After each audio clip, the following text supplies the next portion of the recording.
Good evening, students. Welcome again. Today we will complete our first chapter of accounts, that is partnership introduction. आज हम इस chapter को complete कर देंगे. हम इसमें कर चुके हैं अब तक पार्टनरशिप क्या होती है, पार्टनरशिप डीड क्या होती है, उसके कंटेंट्स क्या होते हैं, पार्टनर्स के कैपिटल अकाउंट किस तरह से बनाए जाते हैं, फिक्स्ड कैपिटल अकाउंट कैसे बनाए जाते हैं, फ्लक्चुएटिंग कैसे बनाए जाते हैं. इसके साथ ही profit and loss appropriation account कैसे बनाया जाता है, क्यों बनाया जाता है, और फिर इंटरेस्ट ऑन कैपिटल कैसे कैलकुलेट किया जाता है, और इंटरेस्ट ऑन ड्राइंग्स कैसे कैलकुलेट किया जाता है. और इंटरेस्ट ऑन ड्राइंग्स कैलकुलेट करने के लिए हमें एवरेज टाइम पीरियड की ज़रूरत पड़ती है, तो वो किस तरह से कैलकुलेट किया जाता है. पिछले वीडियोस में हमने इन सब पे डिस्कस किया है. अगर किसी स्टूडेंट ने ये टॉपिक्स अभी तक नहीं पढ़े हैं तो प्लीज़ आप इन्हें एक बार मेरे पिछले वीडियोस देखकर रिवाइज कर लीजिए, तभी आपको ये आगे वाला टॉपिक जो है वो क्लियर होगा. ठीक है, तो हमारे चैप्टर में अब जो एंड में कुछ छोटे मोटे पॉइंट्स रह गए हैं वो है, जैसे आपका है सैलरी, कमीशन,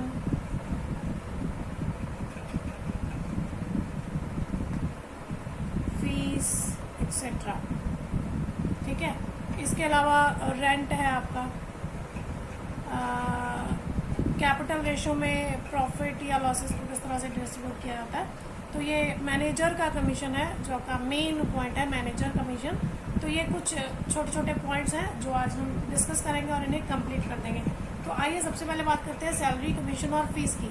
देखिए, सैलरी, कमीशन या फीस किसी भी पार्टनर को अलाउ नहीं किया जाता in the absence of partnership deed.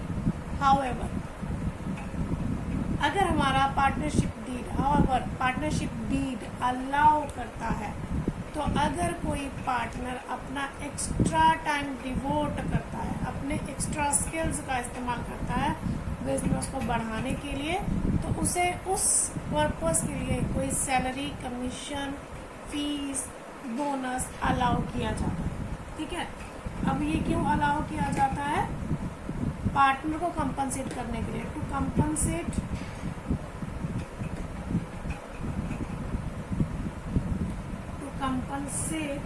the partner who devote more time. जितना टाइम बाकी के पार्टनर्स अपना डिवोट करते हैं बिजनेस को चलाने के लिए, ये पार्टनर उन सबसे ज़्यादा टाइम डिवोट करता है. ठीक है, या फिर who possesses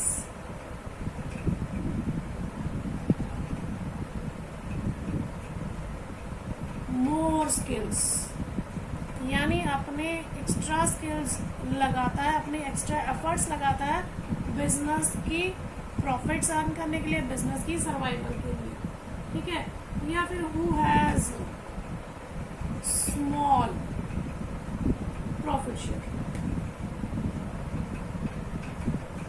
या फिर वो पार्टनर जिसका बिजनेस के प्रॉफिट में सबसे कम शेयर हो. ठीक है, तो ये कुछ रीजंस हैं जिनकी वजह से हम पार्टनर को सैलरी, कमीशन या फीस प्रोवाइड करते हैं. ठीक है, तो इसके लिए हमारी जर्नल एंट्री क्या बनती है? इसके लिए हमारी जर्नल एंट्री जो है, पहली जर्नल एंट्री क्या बनेगी? अगर हमने पार्टनर को सैलरी दी है तो पार्टनर्स सैलरी और कमीशन और फीस जो भी हमने दिया है. ठीक है, पार्टनर सैलरी मीन्स सपोज दो पार्टनर हैं ए और बी, तो A is salary, B is salary. ज़रूरी नहीं है दोनों पार्टनर्स को सैलरी ही दिया जाएगा, हो सकता है ए को सैलरी दी जाए, बी को कमीशन दिया जाए. तो A is salary, B is commission, account debit. ठीक है. 2, अगर फ्लक्चुएटिंग कैपिटल अकाउंट है तो पार्टनर्स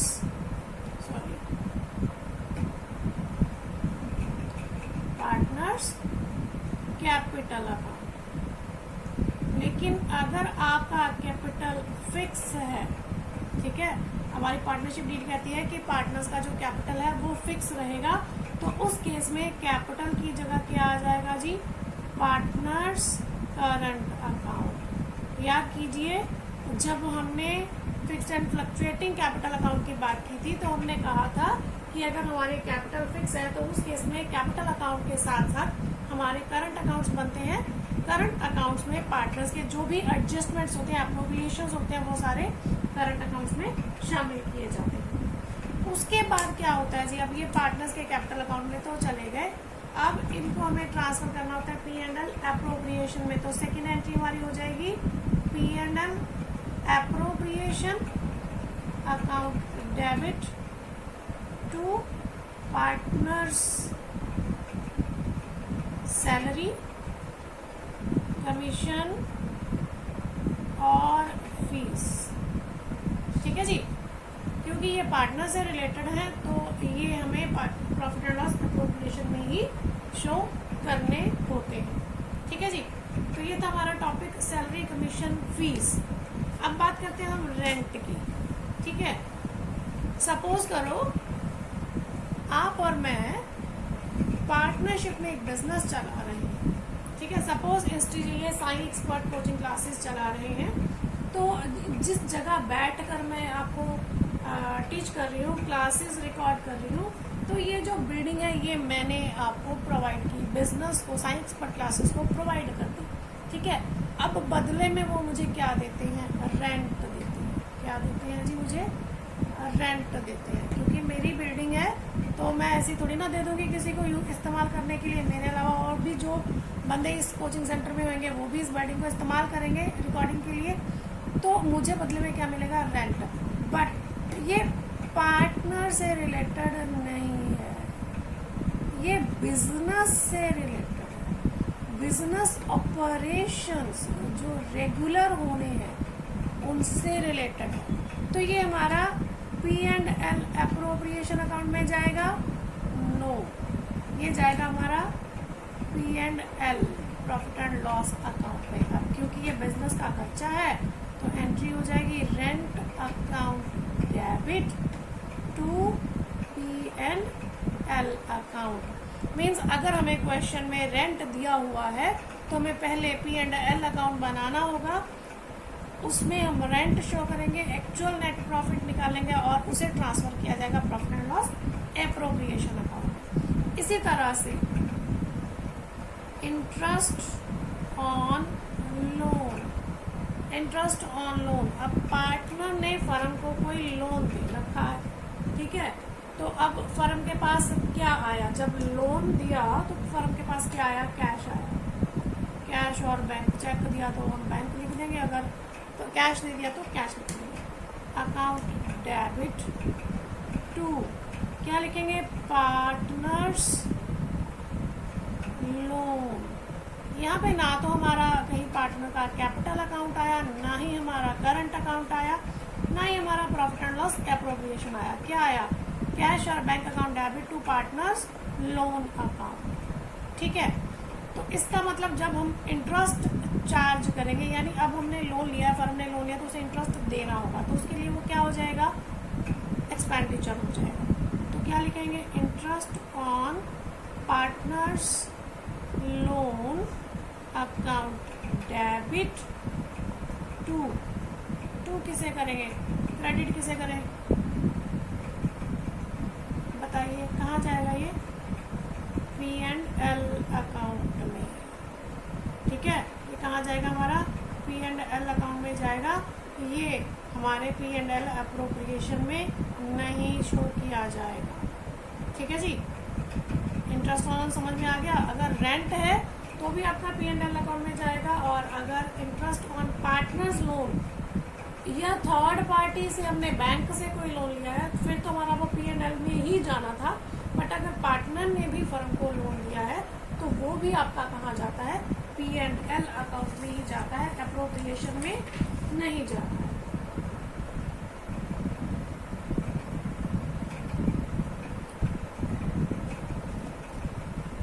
अगली जो हम बात करेंगे वो हम बात करेंगे जी मैनेजर के कमीशन की। अगली हम बात जो करेंगे वो करेंगे हम मैनेजर कमीशन की, ठीक है।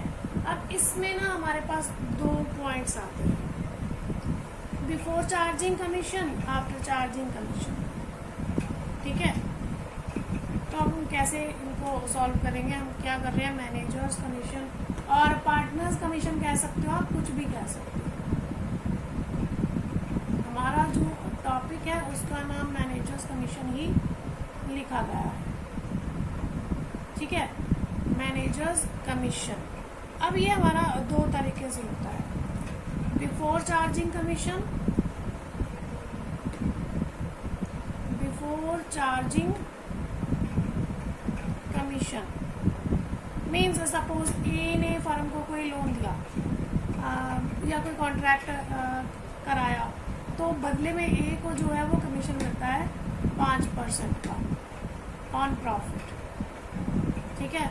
और सपोज हमारा प्रॉफिट जो है वो 2 लाख रुपए का है, प्रॉफिट कितने का, 2 लाख का। अब बिफोर चार्जिंग कमीशन है, या सिंपली अगर ये भी कहा जाए कि ए चार्ज कमीशन 5% ऑन प्रॉफिट, ठीक है, तब भी ये बिफोर चार्जिंग ही कंसिडर किया जाएगा। तो हम सीधा सीधा करेंगे 2 लाख मल्टीप्लाई 5/100, ठीक है। और अगर यहाँ पे पर्टिकुलर मंथ्स गिवन है, मतलब जिस डेट को उसने लिया है, ड्यूरिंग ईयर लिया है, तो जिस डेट से लिया है और लास्ट डेट तक कितने मंथ्स बनते हैं, वो मंथ्स डिवाइडेड बाय 12 हो जाएगा, ठीक है। अदरवाइज ये जो आपका कमीशन होता है ज़्यादातर ये एनुअली ही होता है। तो हमारा ये कैलकुलेट करके बन जाएगा जी 5 दूनी 10, ये बन जाएगा आपका 10,000 रुपीज़, ठीक है। बट अगर यही चीज़ हमें लिखी जाए, ए charge commission after charging such commission, ठीक है, तो उस केस में क्या होएगा, इसका मतलब ये है कि ये 2 लाख रुपए में से ये 10,000 माइनस करने के बाद, मतलब जो भी उसका बनेगा, जो भी उसका इंटरेस्ट कमीशन बनेगा, वो माइनस करने के बाद जो एक्चुअल आपका प्रॉफिट है, नेट प्रॉफिट है, उसके ऊपर आपको ये कमीशन देना है। तो हमें कैसे पता कि हमें कमीशन कितना देना है, हमारे पास तो कोई अमाउंट गिवन नहीं, हमें सिंपली ये बोला है कि ए charge 5% on profit, A charge commission 5% on profit after charging such commission, ठीक है। तो हम क्या करें, हम अज्यूम कर लेते हैं, क्या अज्यूम करते हैं कि हम ये अज्यूम कर लेते हैं कि जो हमारा नेट प्रॉफिट है वो बिफोर चार्जिंग 100 है, ठीक है। तो हमने जो चार्ज किया कमीशन वो कितना दिया हमने, 5%, ठीक है।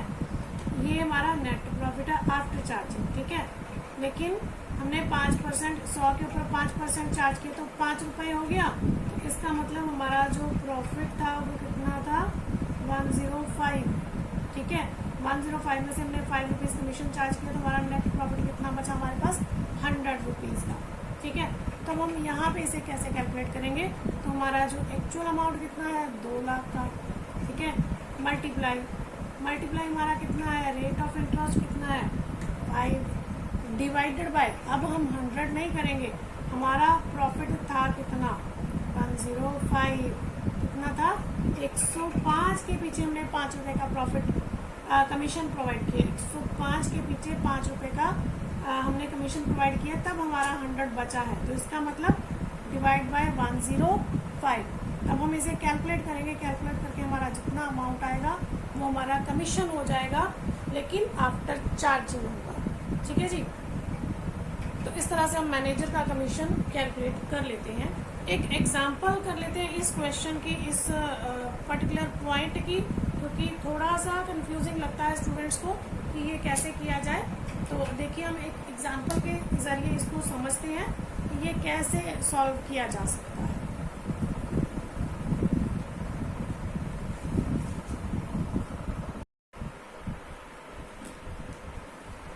हाँ जी स्टूडेंट्स, तो ये रहा हमारा स्टेटमेंट, जैसा कि आप बोर्ड के ऊपर देख रहे हो। ए और बी 2 पार्टनर्स हैं। आपको पता है कि ए और बी ये मेरे फेवरेट पर्सन्स हैं, जिनको मैं हमेशा शामिल करती हूँ अपने बुक्स में, है ना। ए और बी दो मेरे बहुत ही फेवरेट पर्सन कह सकते हो। ए और बी दो पार्टनर हैं, 3:1 का दोनों का रेशो है, ठीक है। और प्रॉफिट जो है वो 76,000 रुपीज़ का है, net profit during the year, या ऐसा कह सकते हो profit earned during the year. बेटा मुझे लगता है थोड़ा रोशनी कम है, तो एक लाइट और ऑन कर लेते हैं हम लोग।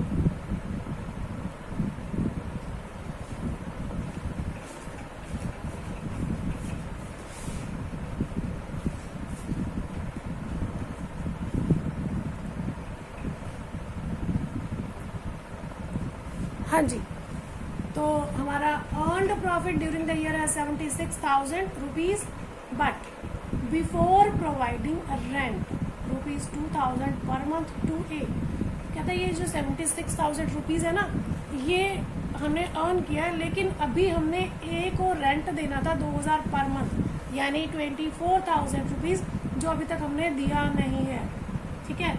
इसका मतलब सबसे पहले हमें क्या बनाना पड़ेगा, प्रॉफिट एंड लॉस अकाउंट। पहले हम वही बना लेते हैं, profit and loss account.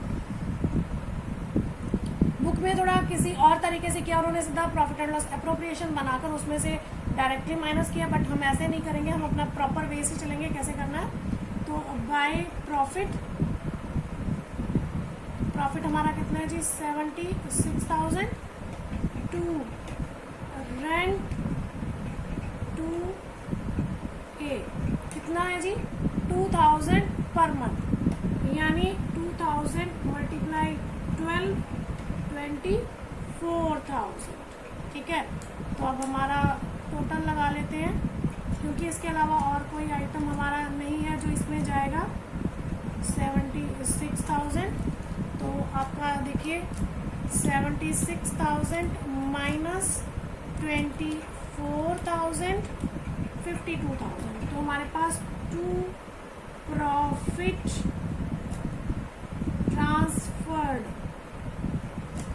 To profit and loss appropriation, ठीक है।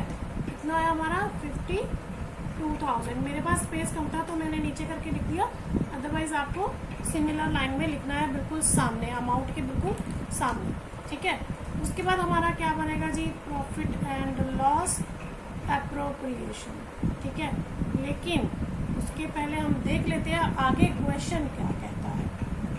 हमने रेंट दिया ए को 2,000 पर मंथ का, जिसका हमने एडजस्टमेंट कर लिया साथ ही साथ, ठीक है। कहता है and after providing salary to B, और सैलरी दे चुके थे बी को, वो कहाँ आनी थी हमारी, प्रॉफिट एंड लॉस एप्रोप्रिएशन में। मीन्स ये जो हमारा प्रॉफिट है ये हमने ट्रांसफर किया यहाँ पे by net profit on during the year 50, यहाँ पे लिखेंगे हम लोग 52,000 प्लस, क्योंकि हम सैलरी प्रोवाइड कर चुके हैं बी को, जबकि हमें उसे प्रॉफिट एंड लॉस एप्रोप्रिएशन में शो करना है। तो 5,000 के हिसाब से 12 महीने का 60,000 बन जाता है, तो इसमें हम 60,000 प्लस कर देंगे, ठीक है। हमारा टोटल अमाउंट हो जाएगा 1,12,100। इसका मतलब इस साइड में हमारा ये वाला फिगर इधर भी आना चाहिए, टू बीज सैलरी कितना जी, 60,000। देखिए ऑटोमेटिकली एडजस्ट हो गया ना, 52,000 ही बन गया हमारा, ठीक है जी। आगे चलते हैं, आगे हमारे पास 3 पॉइंट्स हैं। पहला पॉइंट है commission to A at 2% on sales of ₹5 lakh. अब ए को कमीशन दिया गया है 2% का, जो उसने 5 लाख की सेल की। हम मान के चलते हैं कि ए ने सेल किया 5 लाख का माल, जिसके ऊपर से 2% जो है वो कमीशन दिया गया। तो 5 लाख मल्टीप्लाई 2%, सीधी बात है 10% बनता है 2 कमीशन, यहाँ पे हम कर देते हैं 2 एज कमीशन, ठीक है। तो कितना बना हमारा ये 10,000। पहला पार्ट क्लियर हो गया हमारा। ए को 2% कमीशन दिया गया 5 लाख की सेल के ऊपर, तो 5 लाख का हमने करा 2%, वो हमारा हो गया 10,000 का। अब ये सेल हमारी कहाँ आएगी, ये तो हमारे ट्रेडिंग अकाउंट में गई है, यहाँ पे इसका कोई लेना देना नहीं है, ठीक है। पार्टनर्स इसका सेल का कोई भी लेना देना नहीं है, ये हमारे ट्रेडिंग में गई थी, जहाँ से हमारा ग्रॉस प्रॉफिट आया था, जहाँ से हमने प्रॉफिट एंड लॉस अकाउंट बनाया, उसके बाद हमने अप्रोप्रिएशन बनाया। ठीक है। नेक्स्ट पॉइंट आपका आ गया जी, commission to be 5% on net profit. 5%, इस पॉइंट को ध्यान में रखिएगा। 5% on net profit after providing the above amount and B's commission. Above amount यानी ये पॉइंट्स इसके नीचे आने थे, तो ये वाली जो अमाउंट्स है ये पे करने के बाद और बी का कमीशन भी देने के बाद, यानी ये सैलरी, ए का कमीशन और बी का कमीशन देने के बाद जो नेट प्रॉफिट आएगा उसके ऊपर हमें बी को कमीशन देना है। तो यहाँ पे हमारा पहले पॉइंट हो जाएगा बीज कमीशन। अब हम इसको कैलकुलेट कर लेते हैं। अब देखिए, आपको ये प्रॉफिट एंड लॉस अकाउंट की ज़रूरत नहीं है, तो हम इसे रिमूव कर देते हैं। आप इसे नोट कर लीजिए, फिर हम इसे रिमूव कर देते हैं। ठीक है जी। तो यहाँ पे हम कैलकुलेट करेंगे हमारा कमीशन टू बी। अब क्योंकि हमें कहा गया कि सारी अमाउंट्स माइनस करने के बाद जो बचा उसके ऊपर हमें देना है। अब देखिए हमारा नेट प्रॉफिट कितना है, ये हमारा जी 1,00,000 और 12,000। वो कहता है उसमें से सारी चीज़ें माइनस कर दो, यानी 60,000 और 10,000, 70,000 हो गया। ये माइनस कर दो, ये माइनस करके हमारे पास आ जाएगा जी 2 और 11 में से 7 गए 4, 42,000। ठीक है। अब इसके ऊपर हमें कमीशन देना है बी को, इसके ऊपर नहीं देना है। इसमें से भी बी का कमीशन माइनस करने के बाद हमें देना है। तो बी का कमीशन कैसे आ जाएगा, 42,000 मल्टीप्लाई रेट कितना है 5% by 100 plus rate 105 after charging such commission, जो हमने पीछे बताया था। ठीक है, मतलब ये जो आपका अमाउंट है ये 105 है। ठीक है, जिसके ऊपर हम दे रहे हैं। आप ऐसा कहो जो यहाँ पे आएगा, सॉरी, जो यहाँ पे आपका टू नेट प्रॉफिट आएगा ट्रांसफर टू पार्टनर्स, ठीक है, वो आपका ये गिवन है 105। ये जस्ट बताने के लिए लिखा आपको। इसके ऊपर हमने 5% देना है। ठीक है, तो ये हम कैसे चार्ज करेंगे, सॉरी, ये हमारा आएगा 100 और ये हमारा रहेगा 105। ठीक है, तो इसके ऊपर हमें कमीशन देना उसको 5%।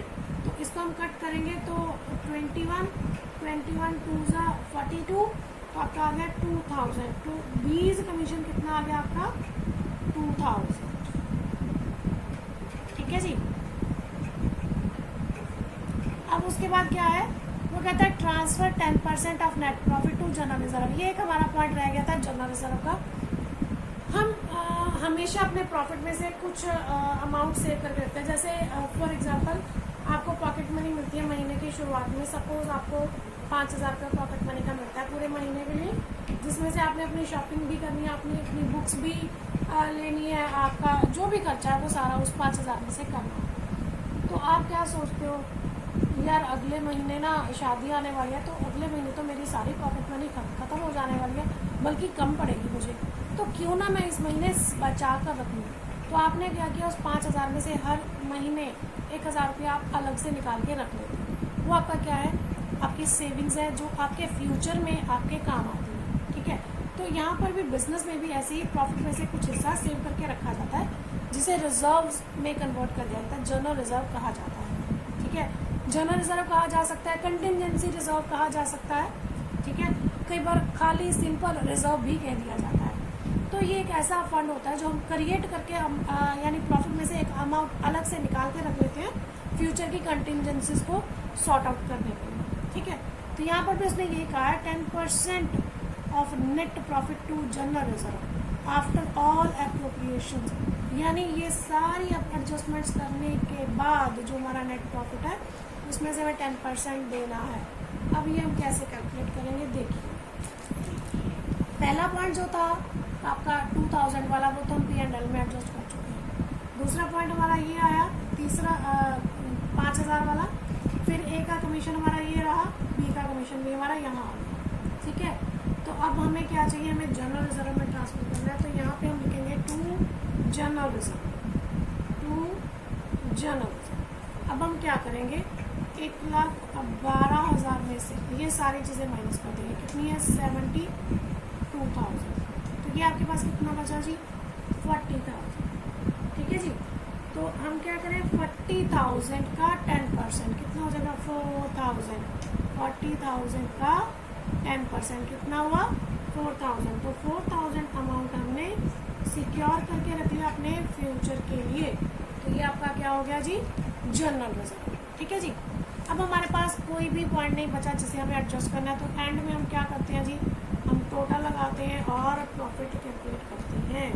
ठीक है जी, तो लीजिए हमने टोटल लगाया 1,12,000 का।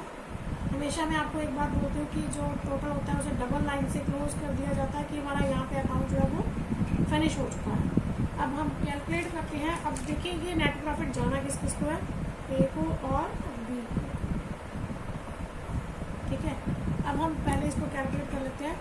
1,12,000 माइनस 60 70 72 एंड 76 माइनस 76,000 कितना आया जी आपका 36,000। टोटल फिगर हमारा आया जी यहाँ पे 36,000। अब हमें इसको किस रेशो में डिवाइड करना है 3:1 के रेशो में। तो इसका मतलब 36,000 मल्टीप्लाई 3 + 1 4 यानी 3/4 एंड 36,000 मल्टीप्लाई 1/4 तो डिवाइड बाय 4 आपका 9,000 हुआ ए का एंड मल्टीप्लाई 3 27,000 जो हुआ आपका वो हुआ आपका ए का। ठीक है जी, तो ये इस तरह से हम अपना profit and loss appropriation account maintain करते हैं। अब देखिए हमने इसमें सारे पॉइंट्स कवर कर लिए। आपका रेंट का पॉइंट भी आ गया, commission before charging after charging भी आ गया, सैलरी आफ्टर प्रोवाइडिंग सैलरी का पॉइंट भी आ गया आपका, और आपके जनरल रिजर्व में किस तरह से ट्रांसफ़र किया जाता है वो पॉइंट भी हमने यहाँ पे इस क्वेश्चन में डिस्कस कर लिया। तो अब इसमें हमारा जो एक लास्ट पॉइंट बचता है वो है profit distributed in capital ratio. ठीक है, तो अब ये कैपिटल रेशो कैसे कैलकुलेट की जाती है वो देखेंगे हम। हाँ जी बेटा, तो ये रहा हमारा अगला क्वेश्चन।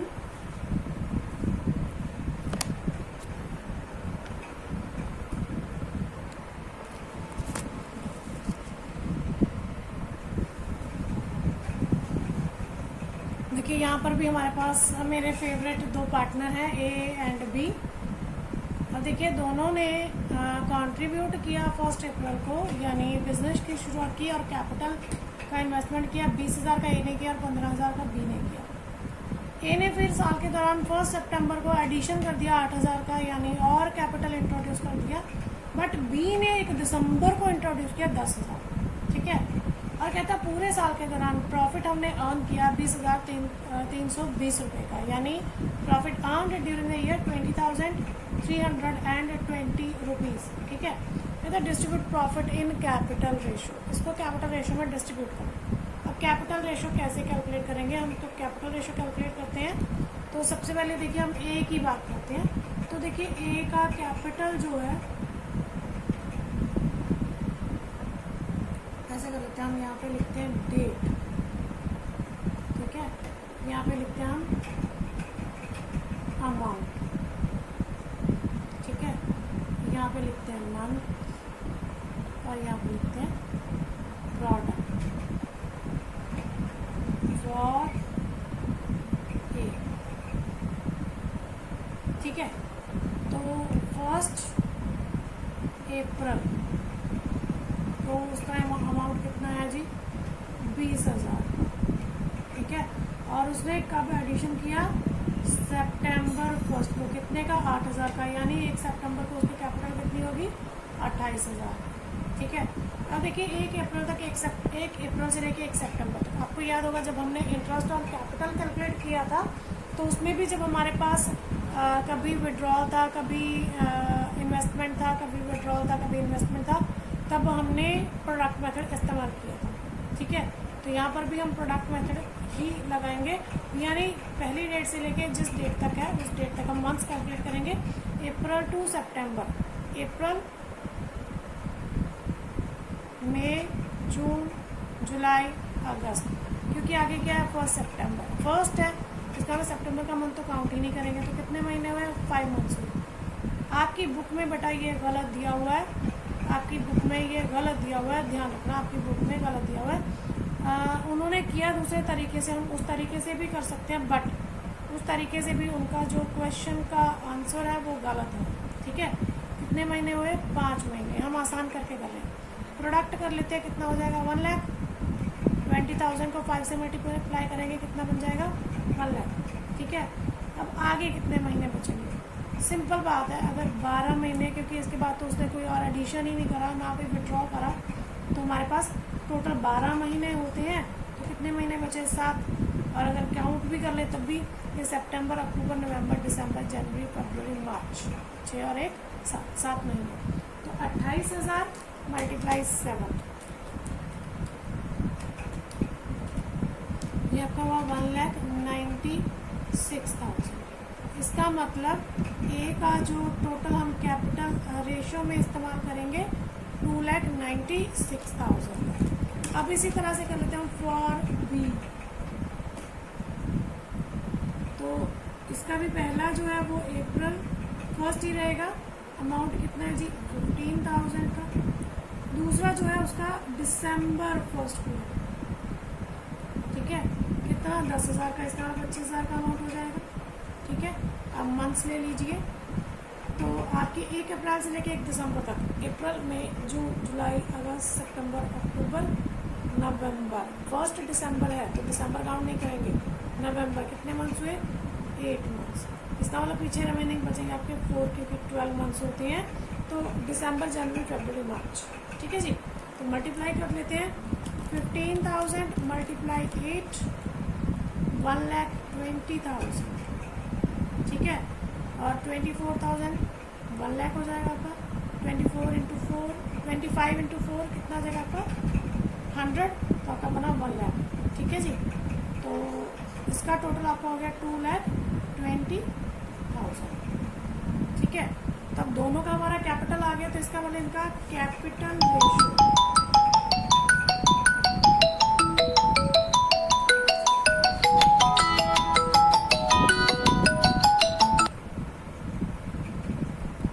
तो आपका कैपिटल रेशो क्या बना? ए रेशो बी कितना है? 2,96,000 रेशो 2,20,000। अब हम इसे शॉर्ट कर लेते हैं। देखिए पहले 3 0 का, ठीक है, तो हमारे पास कितना बचा जी? 296 एंड 220। अब हम इन्हें काट देते हैं। देखिए 2 पे जाएगा, 2 पे जाएगा, 2 1 सा 2, 4 2 सा 8 और 8 2 सा 16, 1 1 0। ये रेशो बना। अभी भी देखिए 2 पे जाएगा, तो 7 2 सा 14, 4 2 सा 8, 5 2 सा 10, 5 2 सा 10।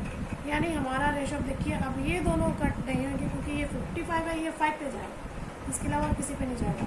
लेकिन 74 5 पे नहीं जाता है, तो हमारा कैपिटल रेशो कितना बना? ए रेशो, सॉरी 74 रेशो 55। यानी कि हम इसे कैसे डिवाइड करेंगे? 74 प्लस 55 नवा 129, यानी 74 बाय 129 रेशो 55 बाय 129। ठीक है, इन दोनों का हमें सम देखना होता है बेटा, जो रेशोज होती है उनका सम देखना होता है। ये आपका बनेगा 129, सॉरी यहाँ पे हम इनको प्लस करेंगे तो ये आपका बनेगा 129। ठीक है जी, तो हमने रेशियो निकाल लिया। अब देखते हैं हम प्रॉफिट कैसे डिवाइड करेंगे। तो ऊपर वाला आपने नोट कर लिया होगा बेटा, उसे हम रिमूव करने जा रहे हैं। अब हमारे पास प्रॉफिट कितना जी? 20,320 रुपये। उसे हमें किस रेशो में डिवाइड करना है? 74 रेशो 55। ठीक है, तो हमारा क्या हो जाएगा जी? इज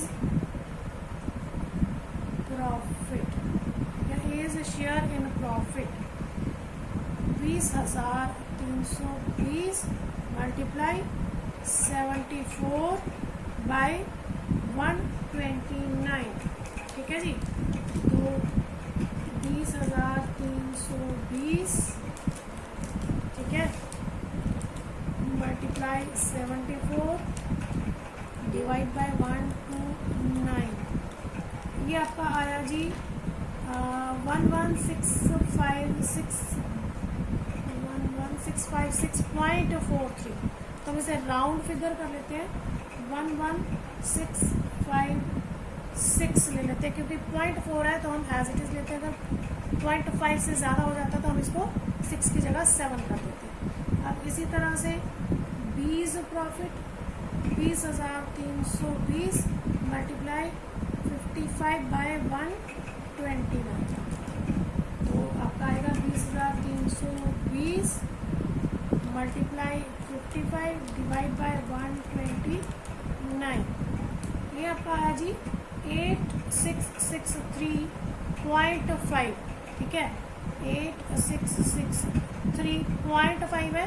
तो अगर यहाँ पे हम 4 कर लें तो आपका एग्जैक्ट आ जाएगा टोटल 2320, क्योंकि पॉइंट के बाद 5 था तो हमने 3 को 4 में कन्वर्ट कर दिया, राउंड फिगर ले लिया। ठीक है जी, इस तरह से आप कैपिटल रेशो में पार्टनर्स को डिवाइड करते हो उनका प्रॉफिट। ठीक है, ये तो हमने किया था सिर्फ एडिशन का। सपोज इसमें विड्रॉल भी होता, हम यहीं पे ले लेते हैं एक पॉइंट, इसी क्वेश्चन में ही हम एक पॉइंट ले लेते हैं। सपोज अगर ए ने 1 दिसंबर को विड्रॉ किया होता 2000, फिर इसका कैपिटल क्या बनता, फिर हमारा कुछ इस तरह से होता, देखो 1 अप्रैल, ठीक है, 1 सितंबर, देन 1 दिसंबर, 3 डेट्स आ गई ना। पहली डेट को तो 20,000 ही है, ठीक है, दूसरी डेट को बढ़ गया 28,000 हो गया, तीसरी डेट पे 2,000 विड्रॉ कर लिया, घट गया 26,000। अब उसी तरह से मान लेंगे अप्रैल टू सितंबर हमने काउंट किए थे, अप्रैल मई जून जुलाई अगस्त, ठीक है, 5 महीने। अब सितंबर टू दिसंबर, सितंबर अक्टूबर नवंबर, 3 महीने। 1 दिसंबर है तो दिसंबर काउंट नहीं करेंगे, तो आगे दिसंबर से आगे 5 दिन 8 8 और 4 12, ठीक है, दिसंबर जनवरी फरवरी मार्च, ठीक है। अब इनको मल्टीप्लाई कर लो, 1,28,000 मल्टीप्लाई 3, 84,000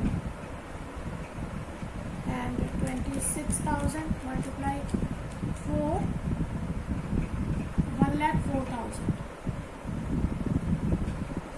अब हम इसका टोटल लगाएंगे, प्लस 84,000 प्लस 1 लाख, ये आपका बन गया 2,88,000। तब यहाँ पे 296 की जगह कितना आ जाएगा हमारा, 288 आ जाएगा। इधर इसी तरह से बी का भी अगर कोई विड्रॉल है तो वो भी हम उसी तरह से कैलकुलेट करके हम लोग उसका भी कैपिटल निकाल लेंगे और फिर से हम उसका रेशो बना देंगे। ठीक है जी, इसके साथ ही हमारा जो फर्स्ट चैप्टर है वो उसके सारे पॉइंट्स हमने डिस्कस कर लिए। पार्टनरशिप इंट्रोडक्शन आज हमारा चैप्टर होता है कंप्लीट। इसके बाद हम कुछ इसके प्रैक्टिकल्स करेंगे, उसके बाद हम चलेंगे हमारे नेक्स्ट टॉपिक की तरफ। तब तक अपने घर में रहिए, सुरक्षित रहिए, और कल से हम लाइव क्लासेस भी शुरू कर रहे हैं जिसमें हम सिर्फ आपके जो प्रॉब्लम्स हैं वो डिस्कस करेंगे। ये जो लाइव क्लासेस है ये सिर्फ जो कॉलेज स्टूडेंट्स हैं, मेरे कॉलेज के स्टूडेंट्स हैं, SSD गर्ल्स कॉलेज के, सिर्फ उनके लिए ही हैं। अगर कोई किसी और स्टूडेंट को भी कोई भी डाउट है तो वो मेरे कमेंट बॉक्स में अपना डाउट जो है वो छोड़ सकता है, तो आपको उसका रिप्लाई ज़रूर मिलेगा। अगर इसके अलावा आपके कोई और डाउट्स भी हैं, किसी और टॉपिक के ऊपर कोई और वीडियो चाहते हो तो आप वो भी मुझे कमेंट करके बता सकते हो। Thank you and good night.